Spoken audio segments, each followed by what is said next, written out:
नमस्कार, भारत के पहले digital mobile news channel metro TV में आपका स्वागत है। मैं हूं अनामिका। बुलेटिन की शुरुआत करते हैं आज की हेडलाइन से। आज से कानपुर में संघ की अहम बैठक। उलेमा काउंसिल का संघ प्रमुख मोहन भागवत से सवाल। मुसलमानों से कैसा राष्ट्र प्रेम चाहते हैं भागवत? धर्म परिवर्तन पर आरएसएस का क्या विचार? जम्मू कश्मीर हिंसा में अब तक 23 की मौत। श्रीनगर में 11 जगहों पर कर्फ्यू। वापस घर लौट रहे अमरनाथ यात्री। नैरोबी में 20,000 लोगों को संबोधित करते हुए बोले पीएम मोदी, सिर्फ हिंदुस्तानी लोगों में है पूरे विश्व को एक करने का जज्बा। मणिपुरी की लड़की पर इमिग्रेशन ऑफिसर ने की नस्ल भेदी टिप्पणी। सुषमा स्वराज ने ट्वीट कर मांगी माफी। कहा मामले पर गृह मंत्री राजनाथ सिंह से करेगी बात। और उत्तर प्रदेश में सुषमा स्वराज के दखल के बाद सीएम अखिलेश ने कराई रूसी बहू की सास से सुलह। दहेज को लेकर निकाला था घर से बाहर। और आप देखते हैं आज की 5 बड़ी खबरें।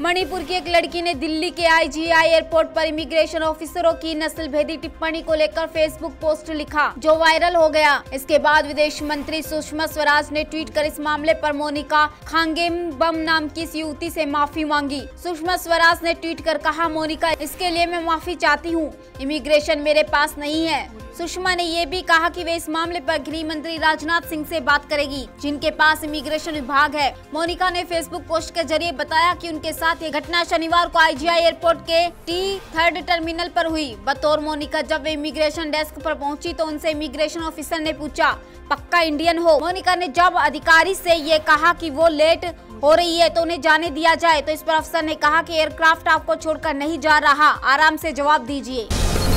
पीएम मोदी रविवार को तंजानिया से केन्या की राजधानी नैरोबी पहुंचे। 4 अफ्रीकी देशों की उनकी यात्रा का ये चौथा और अंतिम पड़ाव है, जहां भारतीय मूल के तकरीबन 20,000 लोग पीएम मोदी को सुनने के लिए पहुंचे।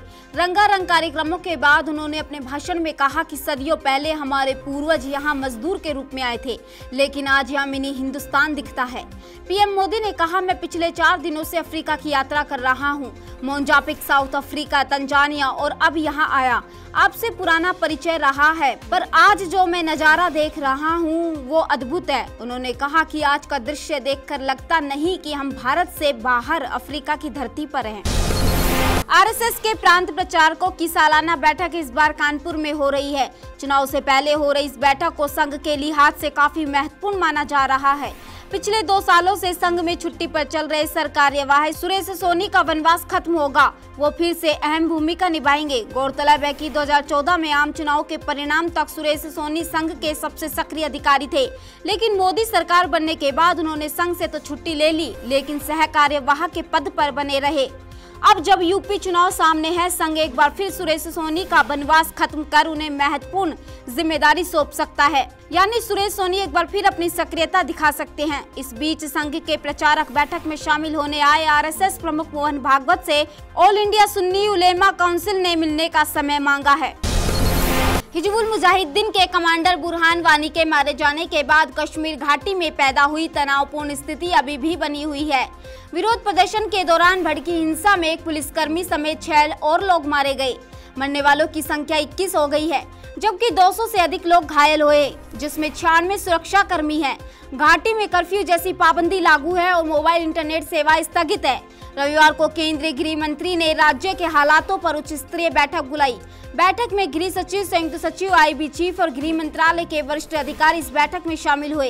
हिंसा के कारण ही राजनाथ सिंह ने रविवार को अपना जन्मदिन मनाने से इनकार कर दिया। केंद्रीय मंत्री जितेंद्र सिंह ने कहा कि रोकी गई अमरनाथ यात्रा को जल्द बहाल करवाने की कोशिश की जा रही है। अकाली दल बीजेपी सरकार को हटाकर पंजाब में सत्ता पाने की चाहत में जुटी कांग्रेस को आम आदमी पार्टी रोड़ा नजर आने लगी है। रणनीतिकार प्रशांत किशोर और कैप्टन अमरिंदर सिंह मिलकर इसका तोड़ निकालने के लिए नए नए नुस्खे अपनाने जा रहे हैं। कॉफी विद कैप्टन और हल्के विच कैप्टन जैसे प्रोग्राम करने के बाद तमाम सर्वे कराए गए। इसके बाद पाया गया कि बेरोजगारी पंजाब की सबसे बड़ी समस्या है। दूसरी तरफ आपने इसको ही सियासी हथियार बनाकर युवाओं पर डोरे डाले हैं। ऐसे में कांग्रेस राज्य में हर जरूरतमंद परिवार में एक को सरकारी नौकरी का दांव खेलने जा रही है। प्लान के मुताबिक बूथ लेवल पर तैनात 2 युवा कांग्रेसी एक फॉर्म लेकर हर घर में जाएंगे। फॉर्म में चंद सवाल होंगे जिसको घर के लोगों से बात करके भरा जाएगा।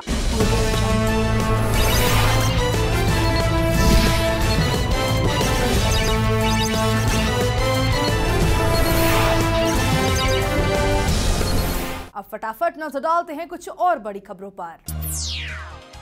मध्य प्रदेश में 1 जून से 8 जुलाई तक हुई बारिश के आधार पर 25 जिलों में सामान्य से अधिक, 16 जिलों में सामान्य, 9 जिलों में कम बारिश और 1 जिले में कम बारिश हुई। बाढ़ जैसी हालात होने से प्रदेश में 15 लोगों की मौत हो चुकी है। प्रदेश सरकार की ओर से रविवार को जारी आधिकारिक जानकारी के मुताबिक सामान्य से अधिक बारिश वाले 25 जिलों में जबलपुर, कटनी, छिंदवाड़ा, सिवनी, मंडला, नरसिंहपुर, सागर, दमोह, पन्ना, छतरपुर, सीधी, सतना, उमरिया, मुरैना, ग्वालियर, शिवपुरी, गुना, अशोकनगर, दतिया, भोपाल, सीहोर, रायसेन, विदिशा, राजगढ़, होशंगाबाद जिले शामिल हैं। भारतीय रेल ने तेजस ट्रेनों में यात्रा को आनंददायक और मनोरंजक बनाने का फैसला लिया है। तेजस ट्रेनों के कोचों को हाई टेक्नोलॉजी वाली एंटरटेनमेंट यूनिटों, वाईफाई सुविधा और ब्रेल डिस्प्ले और कॉफी मशीन से लैस करते हुए तैयार किया जा रहा है ताकि इसके यात्रियों को सफर के दौरान पूरा आनंद मिल सके। पहली तेजस ट्रेन 2 अक्टूबर को गांधी जयंती के अवसर पर चलने की संभावना है। रेलवे की कोशिश है कि इसका उद्घाटन पीएम मोदी के हाथों हो। LHB फ्रेम पर निर्मित ये कुल एसी ट्रेन न सिर्फ शताब्दी से ज्यादा तेज रफ्तार से चलेंगी बल्कि अधिक आरामदेह और सुसज्जित भी होंगी। करीब 130 किलोमीटर की रफ्तार वाली तेजस दिल्ली से मुंबई की दूरी को 10 घंटे में पूरा करेगी। सरकारी विमानन कंपनी एयर इंडिया ने अपने प्रमुख घरेलू मार्गों पर अपनी उड़ानों की अंतिम समय की टिकटों में किराया घटाकर राजधानी रेलगाड़ियों के AC 2 टायर के किरायों के बराबर लाने का फैसला किया है। कंपनी की इस पहल का उद्देश्य ज्यादा यात्रियों को आकर्षित करना है।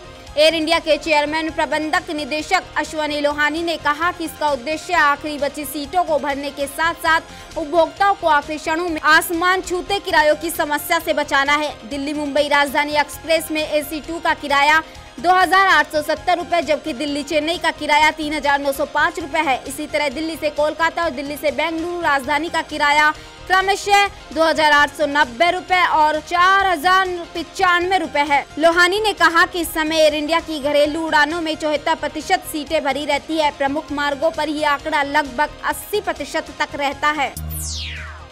आगरा में दहेज के विरोध में सास के खिलाफ धरने पर बैठी विदेशी बहू को आखिरकार इंसाफ मिल ही गया।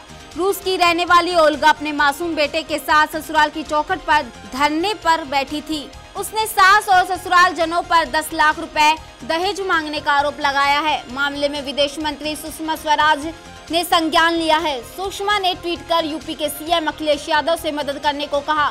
इसके बाद रविवार की रात पुलिस विदेशी बहू के पास पहुंची। बहू ने पुलिस को सास और अन्य के विरोध में तहरीर दी है। पुलिस के मुताबिक काउंसलिंग के बाद सास और बहू के बीच सुलह हो गई।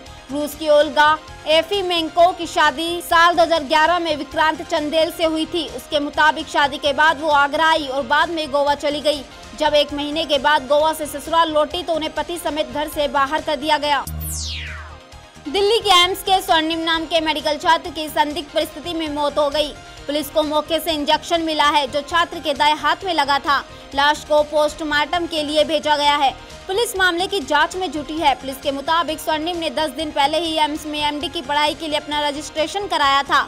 गौतम नगर के साई अपार्टमेंट के हाउस नंबर 83 में वो किराए पर रहता था। पुलिस ने बताया कि उसके दाएं हाथ में 2 इंजेक्शन लगी हुई थी। पुलिस की माने तो कुछ दोस्त जब उससे मिलने रूम पहुंचे तो दरवाजा खुला था और अंदर स्वर्णिम की लाश पड़ी थी। फिलहाल पुलिस ने मामला दर्ज कर जांच शुरू कर दी है। पुर्तगाल ने फ्रांस को रोमांचक मुकाबले में हराकर यूरो 2016 का खिताब जीत लिया है। पुर्तगाल ने फ्रांस को 1-0 से मात दी। तय समय तक दोनों टीमों की ओर से कोई गोल नहीं किए जाने पर मैच के लिए एक्स्ट्रा टाइम दिया गया। इसका पहला हाफ भी बिना गोल के बीत गया। दूसरे हाफ के 190 मिनट में एडर ने जोरदार शॉट लगाकर एक गोल कर दिया। इस तरह पुर्तगाल यूरो 2016 का चैंपियन बन गया। पुर्तगाल की टीम ने राउंड ऑफ 16 में क्रोएशिया, क्वार्टर फाइनल में पोलैंड और सेमीफाइनल में वेल्स को हराया। वहीं फ्रांस की टीम ने राउंड ऑफ 16 में आयरलैंड, क्वार्टर फाइनल में आइसलैंड और सेमीफाइनल में जर्मनी को शिकस्त दी। एंडी मरे ने रविवार को लंदन में पुरुष एकल फाइनल में कनाडा के मिलोस राओनिच को सीधे हराकर दूसरी बार विंबलडन और तीसरी बार ग्रैंड स्लैम खिताब हासिल कर लिया। दुनिया के दूसरे नंबर के टेनिस खिलाड़ी 29 साल के मरे ने इससे पहले 2013 में भी विंबलडन में खिताब जीता था। वहीं 2012 में वे अमेरिकी ओपन चैंपियन बने थे। मरे पहली बार किसी ग्रैंड स्लैम के फाइनल में नोवाक जोकोविच और रोजर फेडरर के अलावा किसी अन्य खिलाड़ी से भिड़ रहे थे। मरे ने खिताब जीतने के बाद कहा, प्रत्येक साल ये मेरे लिए सबसे महत्वपूर्ण टूर्नामेंट होता है। मैंने यहाँ कुछ शानदार लम्हे जिए हैं और कुछ कड़ी हार मिली। आज मैंने शानदार खेल दिखाया। उन्होंने कहा, कड़ी हार के कारण जीत अतिरिक्त विशेष हो जाती है। मुझे गर्व है कि ये ट्रॉफी एक बार फिर मेरे हाथ में है। शीर्ष भारतीय चक्का फेंक athlete Krishna Poonia Rio Olympic के लिए क्वालिफाई करने में असफल रही। वो अमेरिका में प्रतियोगिता में क्वालिफाइंग मानक तक नहीं पहुंच सकी। राष्ट्रमंडल खेलों में ट्रैक और फील्ड में व्यक्तिगत स्वर्ण पदक जीतने वाली एकमात्र भारतीय 34 वर्षीय पूनिया रविवार को अमेरिका में अपने अंतिम टूर्नामेंट में 57.10 मीटर चक्का फेंक कर पहले स्थान पर रही, लेकिन वो रियो क्वालिफिकेशन मार्क से काफी नीचे रहा। ओलंपिक क्वालिफिकेशन मार्क 61 मीटर है और रियो ओलंपिक के लिए जगह बनाने की अंतिम तारीख सोमवार तक ही है। पिछले 2 महीनों से पूनिया खेल मंत्रालय की टारगेट ओलंपिक पोडियम योजना अमेरिका में ट्रेनिंग कर रही है और वही प्रतियोगिताओं में भाग ले रही है। उनका सर्वश्रेष्ठ प्रयास 59.49 मीटर का रहा है। पूनिया का व्यक्तिगत सर्वश्रेष्ठ और राष्ट्रीय रिकॉर्ड 64.76 मीटर का है, जो उन्होंने 2012 में बनाया था। खबरों के सफर में फिलहाल इतना ही। देश दुनिया की पल पल की खबरें हम आप तक पहुंचाएंगे एक नए अंदाज में आपके मोबाइल फोन के माध्यम से। तो आप जुड़े रहिए मेट्रो टीवी से। तब तक के लिए नमस्कार।